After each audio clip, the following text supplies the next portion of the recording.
Jesus a todos. Amém? Vou tirar esse daqui para não chutar. Irmãos, estamos na 6ª mensagem da nossa série, que começamos lá logo depois do carnaval, né? Aí dos 40 dias, né, de propósitos, rumo aí à semana que nós conhecemos, Semana Santa, onde nós estamos ministrando a palavra de Deus, contidas especificamente no Evangelho de Mateus nesses dias. E nós vamos falar hoje, quero ministrar uma palavra ao seu coração, sobre o sacrifício do Senhor Jesus, sobre a morte de Cristo, o impacto que a morte de Cristo e a sua ressurreição traz a minha e a sua vida. Nós vamos hoje caminhar, vamos refazer daqui a pouco, nessa palavra, os acontecimentos antes da crucificação de Jesus. E tem que ficar marcado no meio do seu coração o motivo de Jesus ter sido entregue, o plano de Deus e o que é que Ele espera de mim e de você. Quem está aqui, diz amém? Porque, olha só, os ensinos de Jesus, eles têm que ser práticos no nosso dia a dia. Eu acredito, irmãos, nesse evangelho, que ele é prático para o nosso dia a dia. Ele é prático para mim e para você amanhã, na segunda-feira, onde você irá enfrentar inúmeros desafios, onde você irá reencontrar algum problema que você deixou no seu trabalho na sexta-feira, que você terá aí uma semana desafiadora de negócios a serem fechados. Quem diz amém por isso?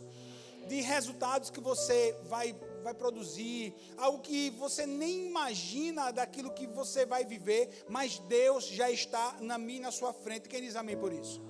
Queridos, a vida de Jesus, o Evangelho de Jesus, ele tem que nos inspirar, tem que inspirar a mim e a você.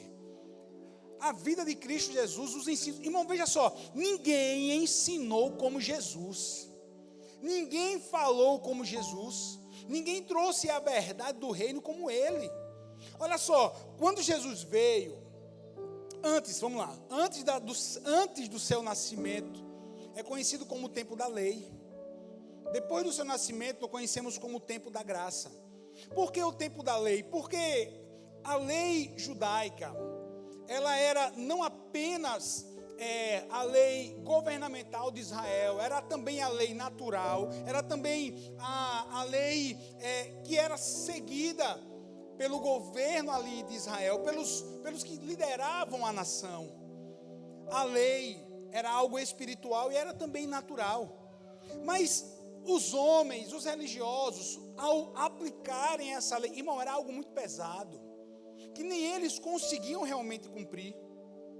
Eram 613 mandamentos, 248 positivos que dizia assim: você deve fazer isso, você tem que fazer aquilo. E eram 365 mandamentos negativos. Já pensou, irmão? Aquilo que não pode fazer, aquilo que você não pode executar, aquilo que você não, era um não para cada dia do ano, 365, e apenas 248 que a pessoa deveria fazer. Juntando os dois, se fizer a conta aí rápido, você vê que vão dar os 613 mandamentos, 613. Olha, e interessante que quando a gente vai para a palavra de Deus, nós vemos que os fariseus, os mestres da lei, aqueles que levavam em consideração somente a lei de Moisés de forma muito impositiva, na verdade, eles nem cumpriam essa lei. E aí, era uma carga colocada sobre o povo. Aí chegou o tempo da graça. Jesus nasceu, quem diz amém por isso? A gente celebra o nascimento de Jesus lá no Natal, no 25 de dezembro, né? Por mais que não seja a data menos provável no calendário, né, que Jesus nasceu por conta do clima, etc. Mas nós celebramos por quê?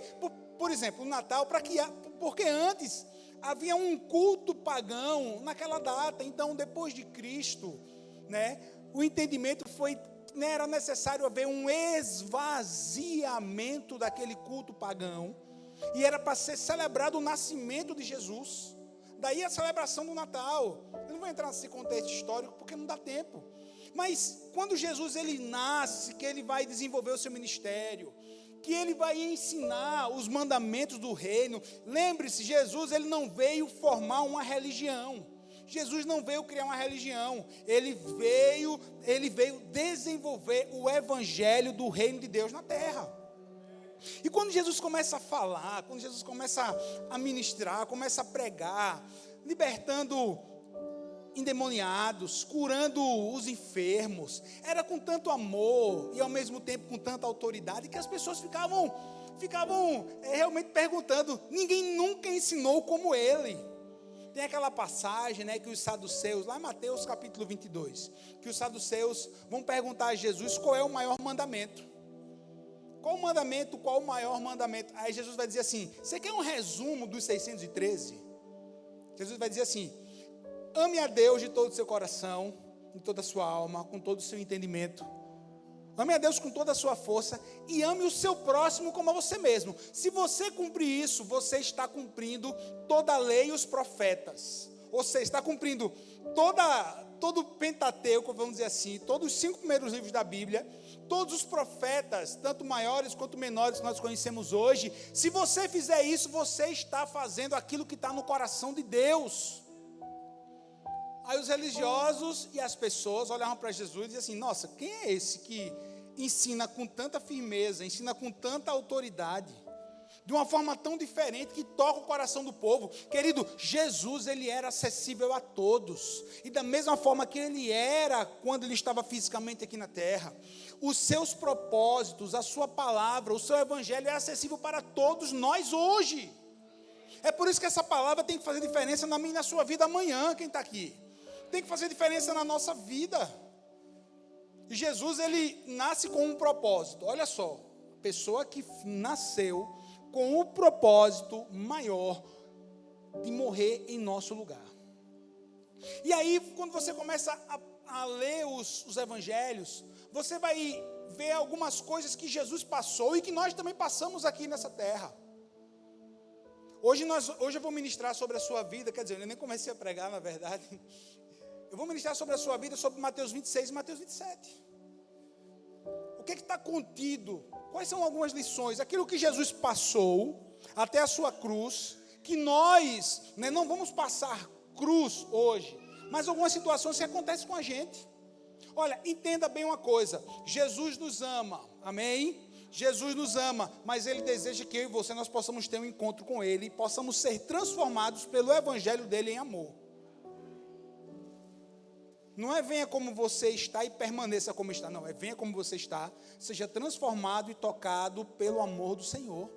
Não é por força, não é por violência, não é pelo muito falar, não é pela discussão, não é pela briga, mas é pelo poder que há no Espírito Santo de Deus. Quem está aqui? Sabe o que eu aprendo sobre essas palavras de Jesus, sobre o evangelho do Senhor Jesus para a minha e para a sua vida? Que tudo que Jesus fez foi por amor. Foi por amor. Em toda a sua vida, em todo o seu ministério, Jesus mostrou o amor de Deus Pai. Jesus mostrou o amor de Deus Pai por nós.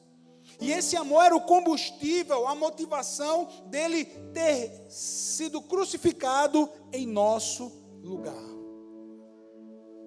Mas qual é a aplicação dessa palavra para mim e para você hoje?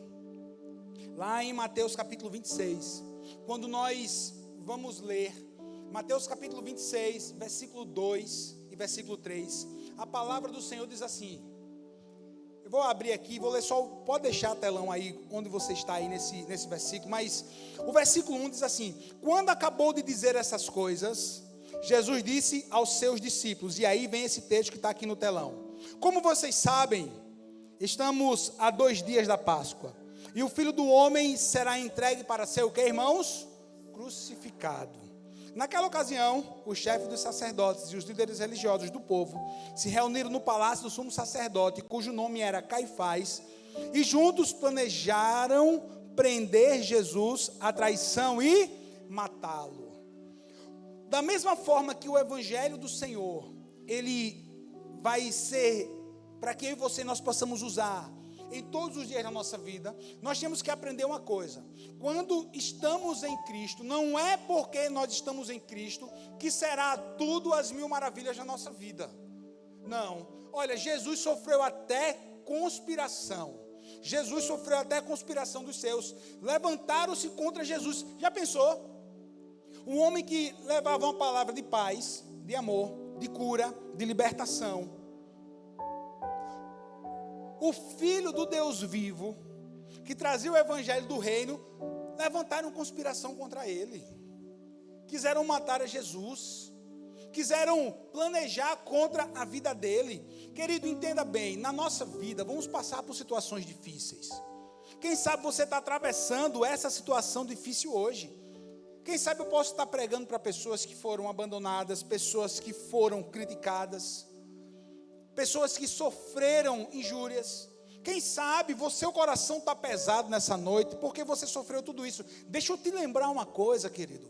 Jesus sofreu da mesma forma, e Ele venceu em Deus, e da mesma forma a palavra está te sustentando hoje, para que você também possa vencer, para que você também possa tomar essa palavra como para a sua vida, e dizer assim, puxa vida, até Jesus sofreu conspiração, Jesus foi traído, levantaram-se contra Jesus. Entenda, a nossa luta não é contra carne ou sangue. Nós aqui não estamos enfatizando pessoas, estamos enfatizando algo muito maior, que vai além das pessoas. Quem está entendendo o que eu estou falando? É muito mais, a nossa luta, irmão, vê só. Se você está passando uma perseguição, uma prova no seu trabalho, na sua escola, na sua faculdade, entenda, a sua luta não é contra pessoas, é espiritual. Tudo que estava acontecendo com Jesus, primeiro aqui tinha sido orquestrado no reino das trevas. Tinha sido orquestrado no coração do inferno. Mas Jesus, ele sentava com os pecadores, Jesus sentava com fariseus, saduceus estavam próximos a Jesus, e nunca, escute bem, ele nunca mandou assim, se afaste de mim, de jeito nenhum. Ele sempre trazia um ensino, sempre trazendo o quê? Uma oportunidade para uma mudança. Quem está aqui, irmão? Você está aqui nessa noite? Uma oportunidade para mudança. Olha, aconteceu com Jesus. Situações difíceis vão acontecer comigo e com você, mas nós temos que entender algo. Mas em todas essas coisas somos mais do que vencedores por meio daquele que nos amou. Mesmo diante de toda essa situação difícil, mesmo diante de terem planejado contra Jesus, a Bíblia vai nos dizer que Jesus não para. Em nome de Jesus, que você seja mais um imparável do Senhor nessa noite. Que as circunstâncias difíceis não venham roubar o seu propósito, não venham roubar os seus sonhos, não venham roubar a sua alegria, não venha parar, estagnar você. Porque mesmo com a conspiração, Jesus, ele continua o seu ministério. E sabe o que aconteceu? Ele foi ungido em Betânia. Sabe o que aconteceu? Ele foi ungido em Betânia, lá em Betânia. Esse daí é o capítulo 2, esse daí é o ponto 2 da mensagem. Ele foi ungido em Betânia. Em Betânia, lembre, sabe quem morava em Betânia? Deixa eu te lembrar, Lázaro, Marta e Maria. Mas não só eles. Telão, número 2. Mas não só eles. Sabe o que aconteceu? Olha o que o texto vai nos dizer. Ele não para, ele continua o seu ministério. Olha o texto que está aparecendo aqui. Estando Jesus em Betânia, na casa de Simão, o leproso, aproximou-se dele uma mulher com um frasco de alabastro, contendo perfume muito caro. Ela o derramou sobre a cabeça de Jesus quando ele se encontrava reclinado à mesa. Quando derramou este perfume sobre o meu corpo, ela fez a fim de me preparar para o sepultamento, disse Jesus. Ele não para, ele vai a Betânia, a casa de um homem conhecido como leproso. Mas você tem que entender uma coisa: ele não estava leproso, ele foi um leproso. Ele foi. Segundo alguns estudiosos, esse leproso é o mesmo que está contido em Marcos capítulo 1. Quando um leproso se aproxima de Jesus, Jesus toca o leproso, ele é curado. Para alguns estudiosos, esse cara era o mesmo Simão aqui. Sendo ele ou não, era um cara que era ex-leproso. Mas sabe quem também estava nesse jantar dos um ex-leproso e um ex-morto? Sabe quem também estava lá? Lázaro, aquele que Jesus havia ressuscitado, aquele que havia ficado 4 dias dentro do seu sepulcro, aquele que os fariseus queriam matá-lo porque Jesus havia trazido novamente a vida. Estavam ali reunidos, estavam ali com Jesus. Ele não para, ele continua o seu ministério. E lá em Betânia, o texto vai nos dizer que Maria vai derramar um perfume sobre Jesus, caríssimo. Era equivalente a 1 ano de trabalho de um trabalhador braçal. Quando ela derrama o perfume, aí Judas, juntamente com outros fariseus, vão fazer a crítica. Mas como é que pode uma coisa dessa? Como é que essa mulher faz isso? Como é que essa mulher, ela vai e quebra um vaso e derrama um perfume sobre Jesus? A gente poderia vender, pegar o dinheiro e dar aos pobres. Olha a crítica de Judas. Olha a crítica daqueles que também estavam juntos, que tinham o mesmo coração. Querido, acima de tudo que deves guardar, guarda o teu coração, que a palavra do Senhor diz. Não era para ajudar os pobres, o que estava no coração deles, sabe o que era? Era um espírito, quando a gente fala espírito, uma atitude de crítica, de inveja. Mas para que isso? Conhece alguém que para tudo que está acontecendo de bom, aí chega alguém e diz assim, mas para que isso? Precisa disso? Mas precisa disso? Mas precisa um negócio desse? Precisa fazer tanta coisa? Precisa no culto ter luz? Precisa no culto ter move? Precisa no culto ter um LED? Precisa isso? Precisa, porque tudo aqui é para a glória do Senhor. Precisa, ainda está faltando mais. Ainda precisamos fazer mais. Precisamos dar sempre o nosso melhor para Jesus. Aí o Senhor vai dizer assim, essa unção, ela vai me preparar, porque daqui a poucos dias ele estaria morto num sepulcro. Ele sabia disso. Ele sabia disso. Olha só, olha que coisa marcante para a gente. No domingo da ressurreição, as mulheres foram lá com as especiarias para colocar como se fosse, para que a gente possa entender, a palavra não é essa, mas é um bálsamo no corpo de Jesus, que estava ali, queria passar pela decomposição natural. Mas elas nem precisavam fazer isso, porque esse nardo puro, derramado por Maria, era suficiente para o corpo de Jesus. Ela não precisava nem fazer nada, porque quando foi no domingo, Jesus ressuscitou, volta à vida totalmente transformado. E aí a gente conhece, depois no próximo domingo a gente vai falar sobre a ressurreição. Nossa, como eu amo o domingo da ressurreição, irmão. Como eu gosto de falar sobre o domingo da ressurreição. Como eu gosto de trazer essa palavra de esperança para o meio e para o seu coração. Agora o que eu quero trazer para você aqui é que o seu coração, ele precisa estar alinhado com o coração de Deus, com os propósitos de Deus. A fé aplicada, a fé de amor, o ato de amor de Maria, ela incomodou quem tinha apenas uma fé conceitual. É por isso que a gente não se preocupa com o que vão falar, com o que vão dizer. Nós estamos aqui somente para adorar a Deus, somente para louvar a Deus, somente para declarar que Jesus é o Senhor. E quem quiser chama a gente de doido, e quem quiser que chame a gente de louco, e quem quiser que fale, mas o nosso coração é um coração para adorar a Deus, independente das circunstâncias. Lembre disso. Olha o ensino dessa palavra. E Jesus, ele continua o ministério, mas Jesus, ele tinha no seu coração o discipulado. Olha, maior exemplo de discipulado, de ensino, Jesus ensinando os 12. Irmão, discipulado, jornada cristã é igual a discipulado. É ensino. Imagina os momentos que aqueles 12 homens tiveram com Jesus. Olha as oportunidades que, por exemplo, que Judas teve, mas nunca quis aproveitar a oportunidade. Olha as oportunidades, quem sabe você está tendo aqui nesse lugar mais uma vez. Quem sabe, querido, você já veio tanto aqui, tantos domingos, e você tem perdido a oportunidade de ofertar no reino, de dizimar o Senhor. Mas não somente isso, quem sabe você tem perdido a oportunidade de aqui adorar o Senhor, juntamente com a equipe de louvor, juntamente com os irmãos. Quem sabe você tem perdido tantas oportunidades de vir celebrar o Senhor. Não perca as oportunidades que o Senhor está lhe concedendo. Não vamos perder a oportunidade, não. Não vamos perder a oportunidade não somente de louvar e adorar em conjunto, mas também de fazer o bem, de abençoar as pessoas, de fazer uns atos de bondade, de sermos igreja fora das quatro paredes.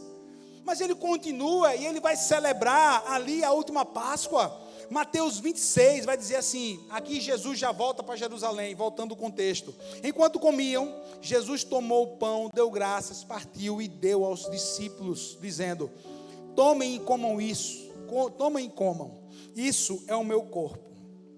Em seguida, tomou o cálice, deu graças e ofereceu aos discípulos, dizendo: bebam dele todos vocês, isso é o sangue esse é meu sangue da aliança, que é derramado em favor de muitos para perdão dos pecados. Olha aí, meu irmão, ali seria a última oportunidade deles com Jesus, ali seria o último momento de aprendizado com o Mestre Jesus, mas eles nem sabiam, eles nem tinham não tinham, quer dizer, eles não sabiam, eles não tinham nem entendido que chegaria o fim temporário da vida de Cristo, seria ali um momento de final, mas para quem está em Deus, tem situações que o fim será apenas o começo do novo.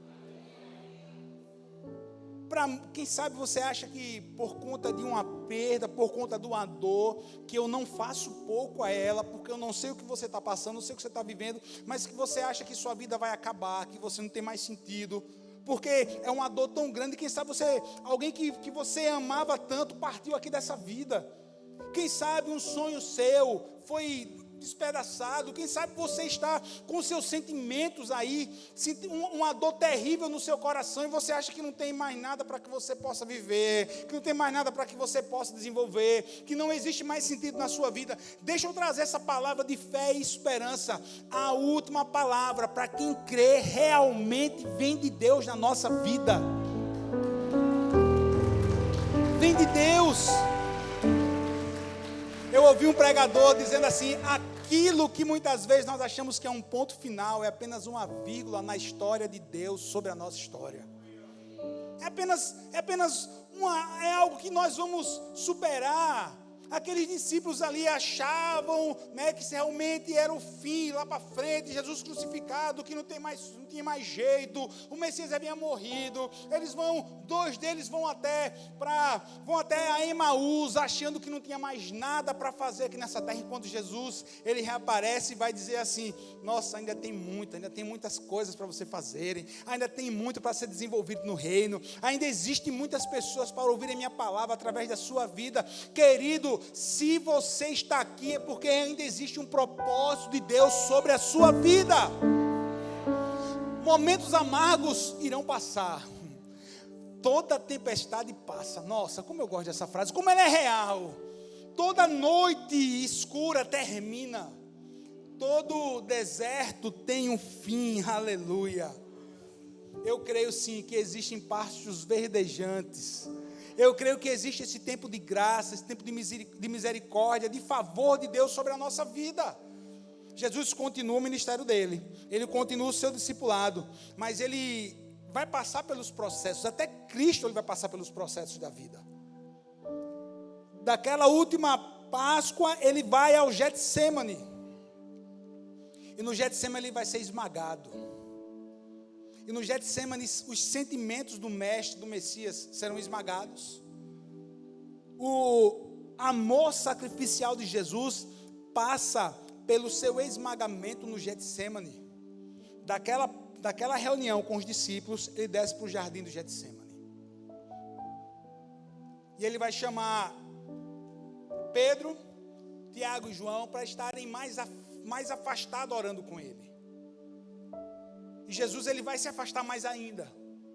E na sua oração a Deus, entenda, na oração de Jesus a Deus, ele vai dizer: a minha alma está profundamente triste, numa tristeza mortal. Olha como estavam os sentimentos de Jesus. Tente entrar aí nessa história.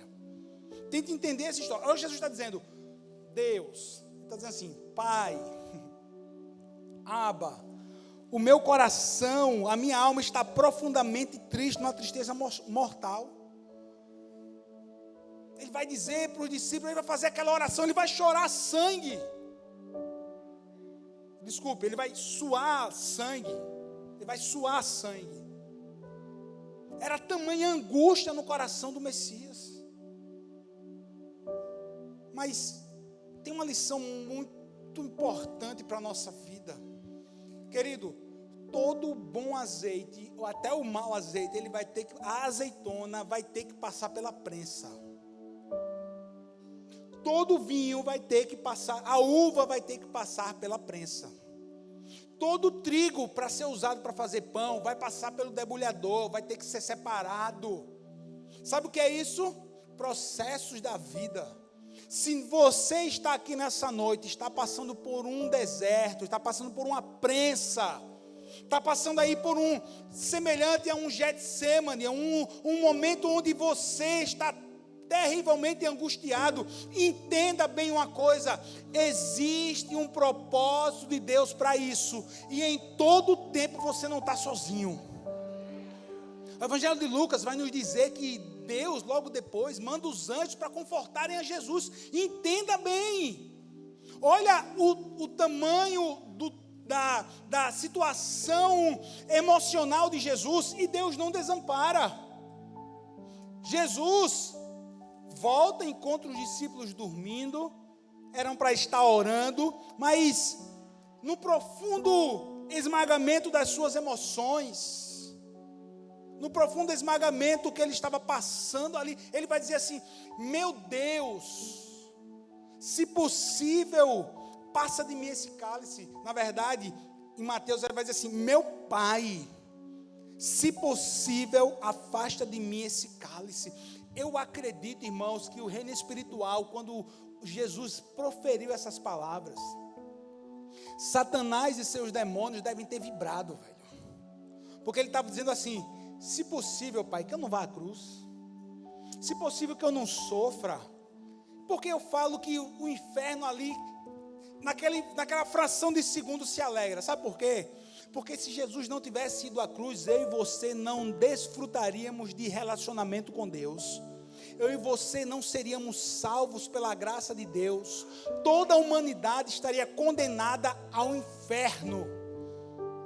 Jesus vai dizer assim: se possível que eu não vá. Se possível que eu não vá. Mas, contudo, Pai, que não seja feita a minha vontade, mas a tua. Independente do que eu vou passar, eu estou aqui submisso. Independente do que eu vou viver, eu estou aqui submisso. Eu estou aqui para fazer a tua vontade. Querido, o melhor lugar que eu e você, nós podemos estar, é no centro da vontade de Deus. É desempenhando o nosso papel que Deus ele colocou para nós. Que seja feita a tua vontade e não a minha. Dentro das situações difíceis, Deus permanece ao seu lado. Quem está aqui? Deus permanece ao seu lado. Logo no Getsemane, os evangelhos nos contam que logo depois desse momento, Judas chega com os soldados do Sinédrio e vão prender a Jesus. Com um beijo, Judas sinaliza que aquele era Jesus. E Jesus ele foi preso, ele foi torturado. A tortura era o chicote romano. A tortura ali era passar por uma sessão de espancamento pelos soldados romanos. Sabe por que a gente está trazendo isso nessa noite? Para que nós possamos lembrar qual foi a real missão do Senhor aqui: salvar a mim e a você. Salvação eterna. Não foi trazer viagem, casa nova, dinheiro. Não foi, o objetivo principal não foi esse. O objetivo principal foi a salvação. Mas nós entendemos que Deus, ele tem para nós uma vida abundante. Sim, tem uma vida abundante. Mas o principal foi salvação. Nós não podemos esquecer. Porque muitas vezes nós ficamos no nosso pedido: Deus, eu preciso. Deus, eu quero. Deus, abre porta. Deus, me abençoa. Deus, ajuda isso. Deus, faz aquilo. O principal objetivo do Senhor foi morrer a morte de cruz para que nós pudéssemos ter relacionamento com Deus. Lembre-se, Jesus ele não veio trazer uma religião, ele veio formar um novo relacionamento de Deus com o homem. Relacionamento, velho. Relacionamento de amor, não por um peso da religião, não pelo o peso dos dogmas, tanto da igreja católica. Sabia que existe dogma evangélico? Ah, não pode fazer isso, não pode fazer aquilo, a mulher não pode pintar a unha, não pode usar calça comprida, homem não pode jogar bola. Para com isso. Onde é que tem isso na Bíblia? Todas as coisas nos são lícitas, mas nem todas as coisas nos convêm. E o Espírito de Deus que habita em mim e em você, Ele vai ensinar, Ele vai nos ensinar, Ele vai dizer aquilo que nós devemos e que nós não devemos fazer. Irmão, olha, quem senta comigo no gabinete, ou com o pastor Múcio da mesma forma, a gente é pastor. Quem está entendendo o que eu estou falando? A gente é pastor, cuidamos da parte espiritual. Cuidamos da parte espiritual. Se você está precisando de um médico, de um psicólogo, você vai procurar um médico, um psicólogo, mas nós somos pastores. E o conselho que nós vamos dar é um conselho bíblico. E a oração que nós vamos fazer vai ser a oração a Deus, para que Deus ele possa mostrar a você qual a decisão você tomar. É interessante que os meninos do Next às vezes sentam para conversar comigo. Pastor, e aí? Eu não sei de nada, velho. Ore, pergunte a Deus. E Deus vai dar a resposta para você. Deus vai dar a resposta. Mas o conselho bíblico, segundo a Bíblia, você deve agir assim. Agora, se você age assim, você faz se você achar que deve.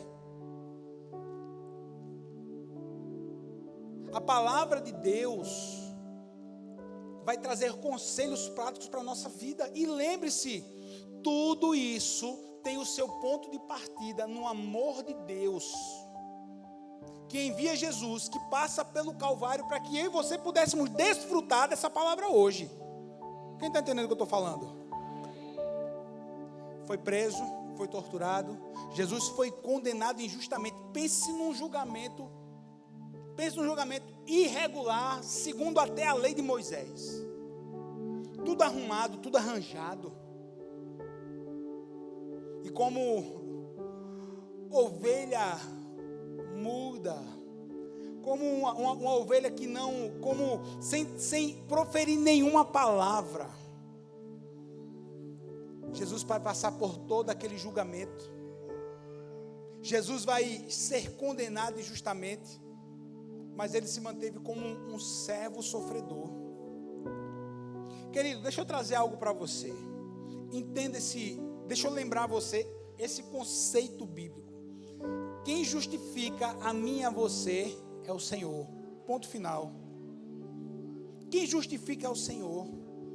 Se você tem relacionamento com Ele, se você vive a palavra, se você vive os mandamentos, faça a sua parte, descanse, mas crê que quem justifica é o Senhor. Se falaram isso, se falaram aquilo, por exemplo, a seu respeito, irmão, entregue na mão de Deus e viva. E viva. Uma hora a resposta vai chegar, e que seja a resposta de Deus, porque se for a sua, você vai errar na dose. É assim ou não é, irmão? Irmão, quando a gente pede justiça de Deus, por exemplo, não que Deus faça justiça, sabe por quê? Porque se a gente entrar com a nossa justiça, a gente vai errar na dose. A gente vai sempre errar na dose. Mas Senhor, o Senhor me justifica, faz justiça. Deus, age nessa situação. Irmãos, vamos mais uma vez entender que nós precisamos colocar todas as nossas situações de vida diante do nosso Deus, e Ele faz. Foi condenado injustamente e Ele foi crucificado. Ah, irmãos, que momento doloroso para o nosso Jesus. Ser crucificado. Mateus 27:32 vai dizer, né? Por cima da sua cabeça colocaram por escrito a acusação feita a ele. Este é Jesus, o Rei dos Judeus. Crucificado, colocaram lá, esse é Jesus, o Rei dos Judeus. Sabe como? No meio de dois malfeitores, no meio de dois ladrões. Jesus estava ali. Jesus estava ali tendo o seu sangue derramado. O sangue já corria das suas mãos, já corria da sua cabeça, já corria dos seus pés. O sangue precioso do Filho de Deus já estava sendo derramado na cruz do Calvário. Foram horas de agonia do Senhor Jesus. Foram horas de agonia. Foram horas terríveis. Querido, crucificação era uma morte tão pesada, era uma morte tão terrível, que nos ciclos culturais de Roma não se falava em crucificação. E veja, e lembre, se você tem um pouco de noção, ou se você já assistiu algum filme de história e prestou muita atenção, os romanos, eles eram, o Império Romano, o soldado romano era um cara sanguinário. Não tinha piedade do inimigo, não. Ia para destruir, ia para matar, para conquistar mesmo. Ou se rendia para virar escravo do império, ou então morria. Era dessa forma. E a cruz era algo tão terrível que eles evitavam até de se falar. Já pensou? E Jesus passou por isso. E o sangue do Cordeiro foi derramado. A palavra de Deus nos diz que Jesus, ele vai gritar, vai bradar, tetelestai. Sabe o que é isso? Está consumado. Ele vai dizer assim: Deus, em suas mãos eu entrego o meu espírito. Jesus morreu na cruz, lembre disso. Sofrido, morreu na cruz. Em suas mãos entrego o meu espírito. E Mateus 27 vai dizer: e houve trevas sobre toda a terra, do meio-dia às 3 horas da tarde. Por volta das 3 horas da tarde, Jesus bradou em alta voz: Eloi, Eloi, lama sabachthani, que significa: meu Deus, por que me abandonastes? Por que me abandonastes? Você lembra que no Getsêmani Jesus vai orar assim: meu Pai, se possível, passa de mim esse cálice. E aqui Jesus vai dizer: meu Deus. Pastor, se você vai olhar o hebraico do texto, você vai ver que as duas palavras, elas vai ter a mesma conotação. Jesus também você pode também traduzir assim: meu Pai, por que o Senhor me abandonou nessa hora? Foi a palavra de Jesus. Meu Pai, por que tu me abandonastes? Sabe por que foi que Deus Pai abandona o seu Filho amado? Sabe por quê? Para que eu e você jamais pudéssemos ser abandonados por Ele. Para que eu e você pudéssemos desfrutar, sabe de quê? Da paternidade divina. Ei, essa é uma igreja, esse é um lugar onde você ouve uma palavra que vai trazer paternidade divina sobre a sua vida. A paternidade divina tem o poder de cura natural ao nosso coração. A paternidade divina tem o poder de restaurar relacionamentos e o poder de mudar a sua história. Eu conheço pessoas que não rompiam na vida, que as coisas não aconteciam, que faziam as coisas e poucas davam certo. Sabe por quê? Porque não tinham vivido ainda uma relação de filho e Deus seu pai. Essa casa é uma casa que fala uma palavra de paternidade para a sua vida. Sabe o que é que Deus deseja ser seu hoje? Acima do Senhor, do Salvador, Ele quer ser o seu pai. Ele quer cuidar de você. Ele quer que você possa derramar o seu coração diante do coração dEle. Ele quer completar a sua vida. Sabe o que é que o Senhor deseja fazer comigo, com você nessa noite? Ele deseja cuidar de mim e de você. Jesus foi abandonado ali pelo Pai para que você pudesse desfrutar da paternidade, da filiação divina. Ah, pastor, mas eu entendo que todo mundo é filho de Deus. Não, essa afirmação ela é errada. E não é porque são os crentes que afirmamos isso ou porque alguém é melhor do que o outro, não. A palavra de Deus nos ensina que para ser filho, eu tenho que reconhecer primeiro que Deus Ele é Senhor. Que Deus é Senhor. Que Jesus é o Senhor. Desculpe, que Jesus é o Senhor. Que Jesus é o Salvador. E não é algo religioso, por favor. Eu comecei falando aqui do peso da religião e reafirmo que Jesus ele veio trazer relacionamento e não religião. Não é o peso do que pode e do que não pode, como os 248 positivos mandamentos e os 365 negativos. Não estou falando disso. falando disso. Estou falando de você poder chamar Deus de Pai.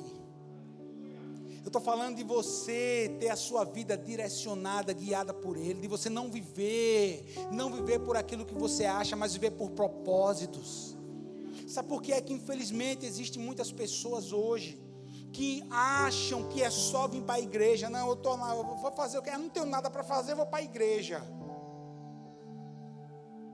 Você ainda não entendeu que não é, não tenho nada, não, graças a Deus, eu vou para uma igreja, vou juntar com os irmãos, vou adorar Jesus, vou receber uma palavra, serei aqui alimentado para a minha semana. Olha, nós na igreja, nós somos ativados por uma palavra do Senhor, para uma semana abençoada.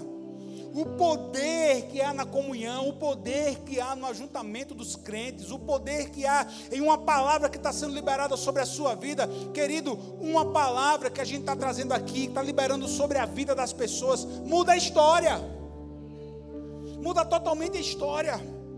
As palavras de Jesus, dizendo que estava consumado, veio para mudar a minha e a sua história. Ele se entrega, sabe o que é o entregar? Ele morre ali naquela cruz, morreu.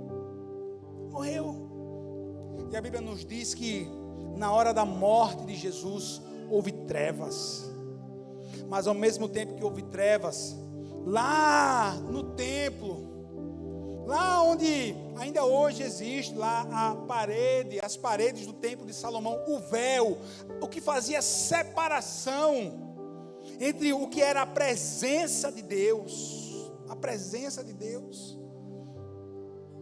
e só quem podia entrar era o sumo sacerdote. O véu foi rasgado de alto a baixo,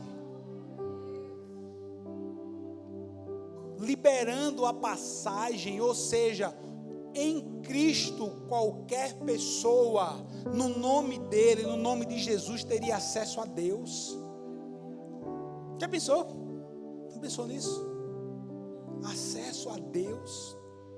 A Bíblia nos diz que houve um tremor e sepulcros, as portas, as pedras caíram, e após a ressurreição de Jesus, santos, sabe o que são santos? Pessoas que eram tementes a Deus, ressuscitaram e entraram em Jerusalém. Nossa, querido, preste atenção.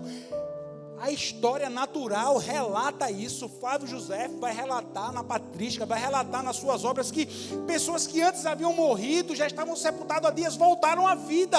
A morte de Jesus traz vida. Traz vida. Ah, pastor, o senhor acredita? Claro que eu acredito. Está na Bíblia, é verdade. Está na Bíblia, é verdade.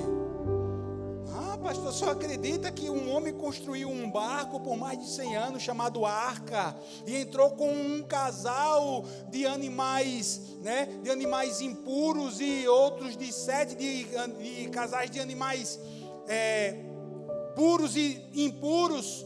O senhor acredita? Claro que eu acredito, velho, claro que eu acredito.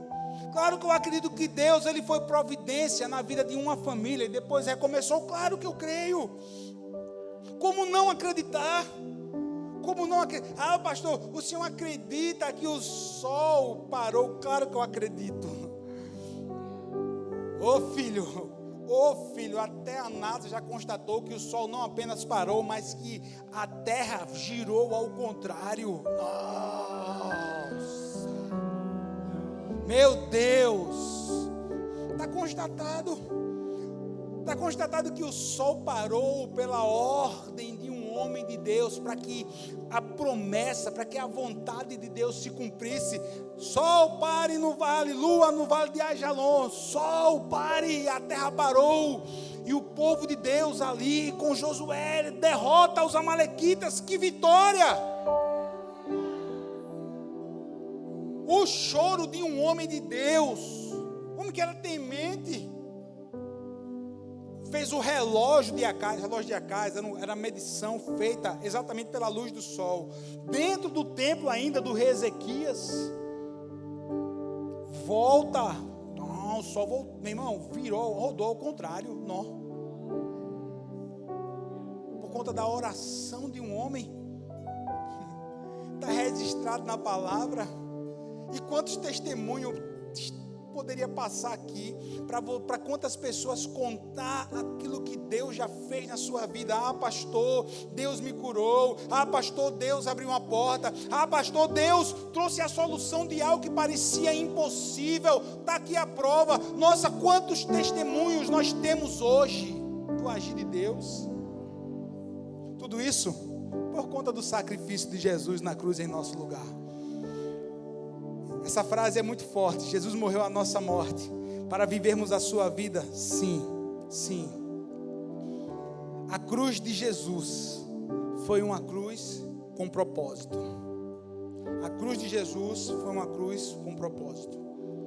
Qual o propósito? Para que você viva plenamente, para que você desfrute de paternidade, para que você possa viver o novo de Deus, para que você possa desfrutar da alegria do Senhor. E a alegria do Senhor não é estar sempre feliz, alegre, contente, não, porque o dia mal chega. Chegou para Jesus, eu já falei sobre isso. Mas a cruz de Cristo foi uma cruz com um propósito.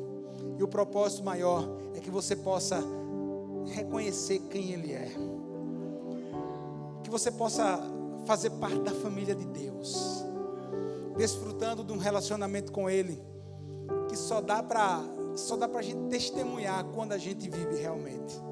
Que Deus abençoe sua vida, querido. Que essas palavras sobre o sofrimento de Jesus e a sua ressurreição possa ficar guardada na minha vida, no seu coração, no nosso coração, e que a gente possa viver em paz. Quem diz amém? Você pode ficar em pé para a gente adorar o Senhor.